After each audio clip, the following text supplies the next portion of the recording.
안녕하십니까. 2022년 해양수산전망대회에서 발표를 하게 된 해양정책연구실장 정지호입니다. 오늘 제가 말씀드릴 내용은 자연기반 해법을 활용한 연안지역 기후변화 적응 방향입니다. 오늘 말씀드릴 순서는 크게 4가지입니다. 첫 번째, 자연기반 해법 개념과 혜택과 사례. 두 번째, 연안재해 현황과 문제. 세 번째, 여건 및 전망. 마지막으로 연안 그린 인프라 추진 방안. 이 순서로 말씀드리겠습니다. 먼저 첫 번째, 자연기반 해법 개념, 혜택과 사례에 대해서 말씀드리겠습니다. 자연기반 해법은 2016년도 세계자연보전연맹에서 제안한 개념입니다. 자연기반 해법이라는 말에 이 뜻이 나와 있는데요. 자연 생태계가 갖고 있는 다양한 기능을 활용해서 온 인류가 직면하고 있는 다양한 문제를 해결해 보자는 것입니다. 지금 우리 인류가 직면한 문제는 기후위기, 자연재해, 생물 다양성 감소, 식량 안보 등 다양한 문제가 있습니다. 이 문제를 해결하는 데 있어서 자연 생태계가 고유하게 갖고 있는 기능을 활용할 경우 보다 효과적으로 문제를 해결할 수 있다는 것입니다. 그렇게 하기 위해서는 자연 생태계를 잘 보호하고 또 지속 가능하게 관리도 하고 때로는 복원도 해야 할 필요가 있습니다. 이렇게 하게 되면은 궁극적으로는 우리 인간이 잘 살고 또는 생물의 다양성이 주는 혜택도 우리 인류가 갖게 되는 그러한 효과도 있습니다. 자연기반 해법이라는 말은 어떤 원칙이자 개념입니다. 이것을 실현하는 방법은 다양하게 있는데 오늘 제가 말씀드린 자연재해 대응과 관련해서는 그린 인프라스트럭처, 내추럴 인프라스트럭처를 통해서 구체적으로 실현이 됩니다. 그렇다면 자연기반 해법이 줄 수 있는 혜택에 대해서 말씀드리겠습니다. 오른쪽 표에 나와 있는 것처럼 자연기반 해법 관련된 정책을 추진할 경우에 다양한 혜택이 있는데 먼저 자연재해를 저감하는 효과, 그 다음에 수질을 향상시키는 효과, 그 다음에 녹지를 조성해서 인간이 건강에 유익이 되는 효과, 그 다음에 경제가 활성되는 효과 등 다양한 효과가 있다고 알려져 있습니다. 그 중에서도 오늘은 자연재해 저감 효과에 대해서 좀 더 상세하게 말씀을 드리면 사구, 갯벌, 이와 같은 자연 인프라를 잘 보존하고 또는 복원해서 확대할 경우에 바다에서 오는 자연재해를 완충하는 효과가 크다고 알려져 있습니다. 이 외에도 현재 탄소 중립을 위한 우리 국가적인 차원에서 노력을 하고 있는데 이러한 자연 기반 해법을 사용할 경우에 탄소 배출을 줄이고 오히려 탄소를 흡수하는 기능도 있어서 여러 가지 좋은 효과가 있습니다. 그리고 자연 기반 해법은 매우 비용 효과적입니다. 미국에서는 미국 전역의 한 해에 해안 습지가 자연재해를 방어하는 가치로서 연간 232억 달러, 우리나라 돈으로 하면 약 23조가 넘는 그러한 가치가 있다고 알려져 있습니다. 현재 우리나라에서 많이 사용하고 있는 인공구조물에 의한 자연재해 예방은 자연기반 해법보다 비용이 매우 많이 듭니다. 예를 들면 수리비용의 경우는 자연인프라는 1피트당 361달러인 반면에 인공인프라는 1022달러가 됩니다. 이처럼 자연기반 해법은 매우 비용 효과적이기 때문에 이 사업을 지금부터 열심히 추진할 경우에 미래 세대의 부담을 덜어주는 효과도 우리가 거둘 수 있습니다. 자연기반 해법이 적용되는 여러 공간이 있을 텐데요. 우리나라에서는 특히 갯벌에 주목할 필요가 있습니다. 올해 해양수산부가 발표한 내용에 따르면 우리나라 갯벌은 연간 2조가 넘는 자연재해 저감 가치가 있다고 평가하고 있습니다. 이는 연간 방파제 70km를 건설하는 효과와 동일합니다.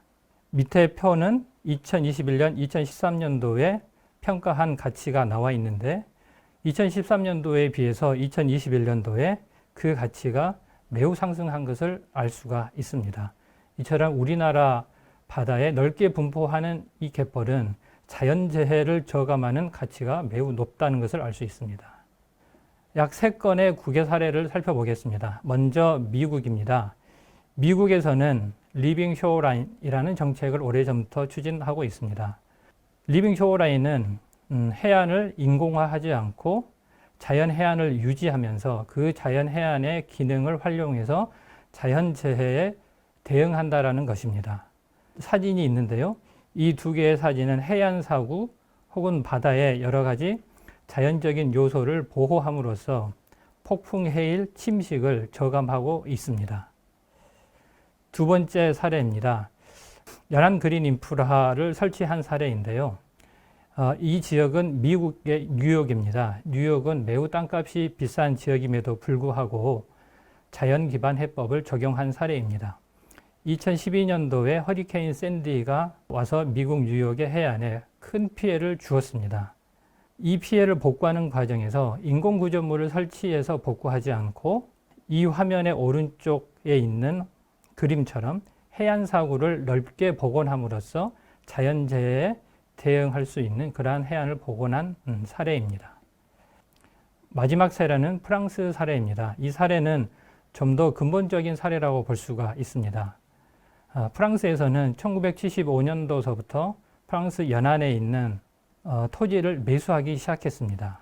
그래서 2017년 기준으로 하면 약 700개소에 넘는 지역을 매입을 하였는데, 즉 연안재해에 대응할 수 있거나 경관이 우수한 지역을 미리 국가에서 매입해서 개발이 되지 않도록 하는 것입니다.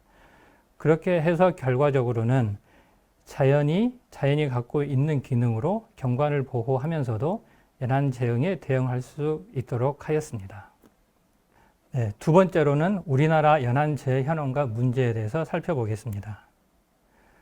먼저 연안지역의 재해 현황입니다. 우리나라 연안에서는 내륙보다 자연재해가 크게 발생하는데, 지난 7년간 연안 시군구에서 발생했던 자연재해 규모는 1조 1000억이 넘습니다.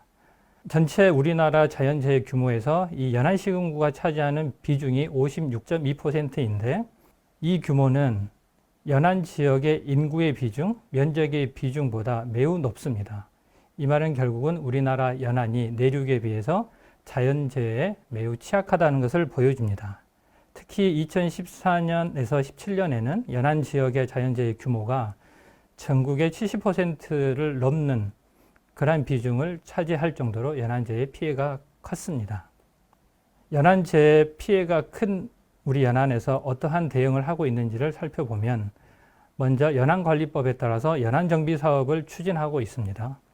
연안정비사업은 주로 압도적인 그레이 인프라, 즉 인공시설물 설치에 의존하고 있습니다.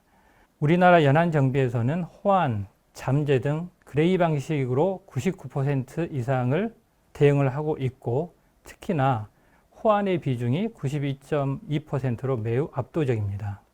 그리고 자연기반 해법을 적용할 수 있는 좋은 제도를 우리나라는 이미 갖고 있음에도 불구하고 이 제도를 충분히 활용하지 못하고 있습니다. 자연해안관리 목표제가 그 제도인데, 2010년도에 시행된 이후로 형식적인 정량 목표를 설정하고 또 오히려 국가나 지자체에서 자연해양관리 목표제를 훼손하는 그러한 일이 빈번했습니다. 그러므로 인해서 자연해양기법을 활용할 수 있는 제도를 과거에 우리나라는 충분히 활용하지 못했다라는 한계가 있습니다. 앞으로 우리나라 자연기반 해법을 적용하기 위한 토대가 되는 우리 자연해안은 어느 정도인가를 살펴보면, 우리나라 자연해안선은 과거 경제개발 시대를 거치면서 크게 훼손이 됐습니다. 최근에만 보더라도 2014년도 대비 올해에 55km에 해당하는 자연해안이 감소했고, 2014년도에 발표한 자료를 기준으로 하면 육지에서는 자연해안선보다 인공해안선이 더 많아졌습니다. 자연해안 중에서 대표적인 갯벌 해안사구도 그동안 많은 개발로 인해서 감소를 했는데, 갯벌의 경우는 최근 한 30년간 서울시 면적의 1.2배에 해당하는 700km제곱미터가 넘는 면적이 사라졌고, 해안사구는 과거 한 40년 동안 약 30제곱킬로미터에 해당되는 해안사구가 사라졌습니다. 갯벌이나 해안사구가 사라진 이유는 다양할 텐데요. 갯벌의 경우는 간척, 매립 등으로 크게 훼손됐습니다. 우리나라에서 갯벌을 훼손하면서 건설된 간척지는 1965년 이후에 약 970제곱킬로미터에 해당하는 면적이 완공되었고, 또한 방조제는 약 2,000개가 넘는 방조제가 건설되었습니다. 또 갯벌 등을 일부 매립하는 매립은 약 893제곱킬로미터에 해당하는 면적이 준공되었습니다. 간척지, 방조제, 매립 등으로 인해서 갯벌이 급속하게 훼손되었습니다. 화면의 오른쪽 상단에는 경기만, 그러니까 수도권 근처에 있는 갯벌이 1910년 대비 현재 어떻게 감소하였는지를 보여줍니다. 맨 오른쪽 사진에 빨갛게 빗금친 내용이 1910년도 대비 사라진 갯벌의 면적입니다.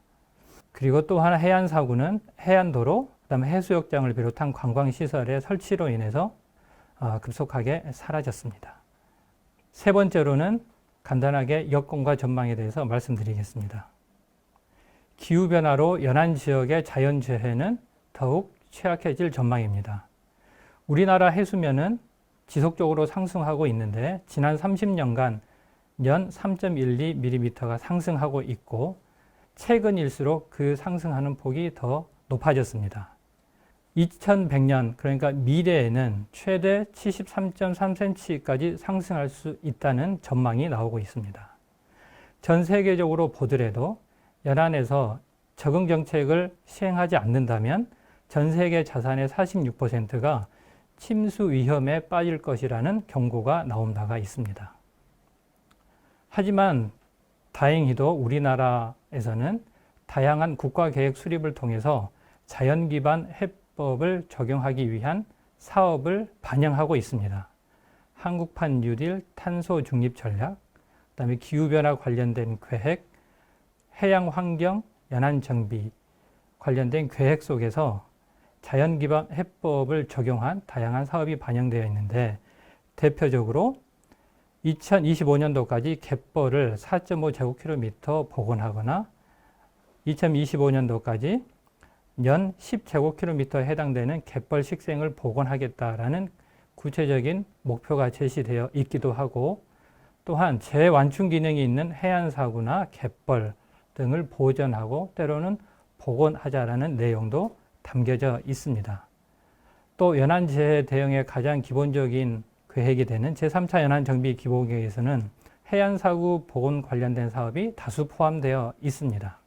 즉, 국가에서 계획한 계획과 사업이 예정대로 잘 추진된다면 자연기반 해법을 적용한 자연재해 대응이 우리나라에서도 이제 본격적으로 시작할 수 있다, 이렇게 말씀드릴 수 있습니다.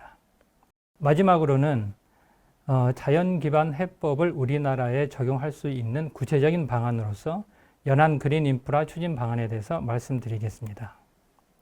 먼저 원칙과 방향입니다. 연안 그린 인프라를 적용하기 위해서는 크게 4가지의 원칙이 필요할 것 같습니다. 첫째, 자연기반 해법에 대한 인식 확대가 무엇보다 필요합니다. 앞에서 말씀드렸듯이 호안 등 인공시설물을 설치하는 것에 익숙해져 있기 때문에 자연기반 해법을 적용하는 데에는 낯설 수 있습니다. 그리고 이 방식을 적용하는 것은 장기간이 필요하고 때로는 다양한 이해 당사자의 동의가 필요할 수 있습니다. 그렇기 때문에 사업을 결정하는 의사결정 주체뿐만이 아니고 이해 당사자, 지역 주민들의 인식 전환이 무엇보다 필요합니다. 두 번째로는 과학 기반 한국형 연안 그린 인프라의 적용이 필요한데, 자연 기반 해법을 적용하는 것은 많은 나라에서 하고 있으나 각 나라의 여건과 해안의 상태를 고려해야 합니다. 그렇기 때문에 우리나라에서 잘 적용할 수 있고 성공하기 위한 과학에 기반한 우리나라만의 연안 그린 인프라를 개발할 필요가 있습니다. 세 번째로는 지역 주도가 되어야 합니다. 자연 기반 해법은 주민들이 살고 있는 터전 혹은 경제활동을 하고 있는 곳에 대해서 사업을 추진하고 때로는 있던 시설을 철거해야 하기 때문에 지역이 주도하지 않을 경우에는 많은 갈등이 발생할 수 있습니다. 그렇기 때문에 자연기반 해법에 대한 인식을 바탕으로 지역이 주도할 때 이 사업이 성공할 수 있을 것입니다. 마지막으로는 협력과 연계입니다. 자연기반 해법은 단일 부처나 하나의 지자체에서 추진하기가 어렵습니다. 해양과 육상을 통합을 해야 하고, 그다음에 다양한 부처가 자연기반 해법을 적용하기 위해서 서로 연계하고 협력할 필요가 있습니다. 연안그린 인프라를 구체적으로 추진하기 위한 4가지 방안에 대해서 말씀드리겠습니다. 첫 번째, 우리나라에 맞는 한국형 연안그린 인프라를 개발할 필요가 있습니다. 먼저 자연재해 저감 기능이 있거나 향후 그러한 기능을 할 수 있는 공간에 대한 조사와 평가가 선행되어야 하고, 그 조사와 평가를 기반으로 해서 우리나라에서 성공할 수 있는 한국형 연안그린 인프라의 개발을 추진할 필요가 있습니다. 이게 개발이 되면 다양한 지역에 확대해서 적용할 필요가 있는데, 단기적으로는 제3차 연안정비 사업에서 연안그린 인프라와 관련된 사업에 적용할 필요가 있습니다. 우리나라 연안그린 인프라론 대표적으로 해안사구, 염생식물이 서식하는 갯벌, 굴 등 갑각류 서식지가 대표적입니다. 이러한 유형의 연안그린 인프라를 개발해서 우리나라에 적용할 필요가 있습니다. 두 번째로는 인공해안의 자연성을 회복할 필요가 있습니다. 이 담수호 간척지 등 이미 우리나라 연안은 상당 부분 인공화가 진행되었습니다. 그렇지만 그렇게 인공화된 연안이라 하더라도 자연성을 회복해서 연안 자연재해 저감 기능을 활용할 필요가 있습니다. 대표적으로 담수호 간척지 등입니다. 담수호 간척지 중에서는 당초 기능을 상실했거나 수질 오염 등 다양한 문제가 발생하고 있는 지역이 있습니다. 이러한 지역에 대한 실태조사를 통해서 자연성 회복이 필요한 지역을 선별하고 그 지역에 대해서 자연성을 회복해서 결국은 자연기반 해법에 기반한 자연재해 저감 기능을 다시 복원할 필요가 있습니다. 인공해안의 자연성 회복에 대한 사례는 외국에 매우 많이 추진되고 있습니다. 영국의 스터트 염수치 복원, 네덜란드의 워터던, 그리고 우리나라에서도 충남 태안에 있는 꼬치 해변에서도 당초 호안이 설치되어 있어서 침식이 진행이 됐던 해변이었는데, 최근에 사구 복원 사업을 진행을 했고, 그로 인해서 다시 자연 공간이 되살아나고 그 공간이 침식된 자연재해를 예방하는 효과가 이제 발생하고 있습니다. 이러한 사례들을 참조할 필요가 있겠습니다. 세 번째로 제도 개선이 필요합니다. 다양한 법률을 개선할 필요가 있겠지만 가장 우선적으로는 연안관리법을 개정할 필요가 있습니다. 연안관리법에서는 구체적으로 자연해안 관리에 관련된 것과 연안정비 사업에 관련된 것을 개정할 필요가 있습니다. 먼저 자연해안관리제도에서는 우리나라에서 자연기반 해법 기반의 자연재해 대응을 위한 수단으로서 자연해안관리제도를 자리매김할 필요가 있겠습니다. 당초 자연해안관리는 개발을 제한하는 총량관리 방식이었는데, 이와 함께 자연재해 저감 기능이 있는 그러한 해변에 집중하는 중점관리 방식으로 전환할 필요가 있습니다. 그리고 자연해안을 잘 보존하기 위해서는 행위 제한이 적용되는 조닝 제도를 활용할 필요가 있습니다. 두 번째로 연안정비 사업에 대한 제도 개선이 필요합니다. 현재 연안정비 사업은 인공시설물 설치, 즉 그레이 인프라 설치가 중심인데, 자연기반 해법이 중심이 될 수 있는 방식으로 전환이 되어야 합니다. 연안정비 사업을 통해서 우리나라 연안그린 인프라를 전국에 설치할 필요가 있고, 더불어 자연해안관리제도와 연동하여 사업을 추진할 필요가 있습니다. 마지막으로는 지역 주도의 추진 체계를 구축해야 합니다. 앞서 말씀드린 바와 같이 자연기반 해법은 다양한 이해 당사자가 참여해야 되고 다양한 이해 당사자의 공감이 필요합니다. 올해 미국 바이든 행정부는 미국에서 적용할 수 있는 자연환경의 보존, 복원 원칙을 새롭게 발표했는데, 그래서 가장 강조하는 것은 지역이 주도해야 한다라고 강조하고 있습니다. 지역이 주도할 때만이 다양한 보전 보건 사업이 성공할 수 있다라고 말을 하고 있습니다. 이러한 내용은 우리나라에도 마찬가지입니다. 그래서 자연 기반 해법을 성공적으로 적용하기 위해서는 지자체, 주민, 전문가, 시민단체, 중앙부처가 서로 협력하고 각자의 기능을 수행할 필요가 있겠습니다. 지역 주민은 그동안의 인공시설물 중심의 연안정비 사업에 대한 선호를 자제하고 자연기반 해법의 방식을 자기 지역에 설치할 수 있도록 인식을 전환할 필요가 있습니다. 지자체는 그러한 사업을 먼저 찾아서 이행할 필요가 있습니다. 전문가와 시민단체는 지자체와 주민이 자연기반 해법을 적용하는 데 필요한 다양한 과학적인 지원, 그 다음에 지지가 필요할 것입니다. 그리고 마지막으로 중앙부처는 지역 주도로 이러한 사업을 추진하는데 제도적인 기술적인 지원을 할 필요가 있습니다. 지금까지 자연기반 해법을 활용한 연안지역 기후변화 적응 방향에 대해서 말씀드렸습니다. 경청해 주셔서 감사합니다.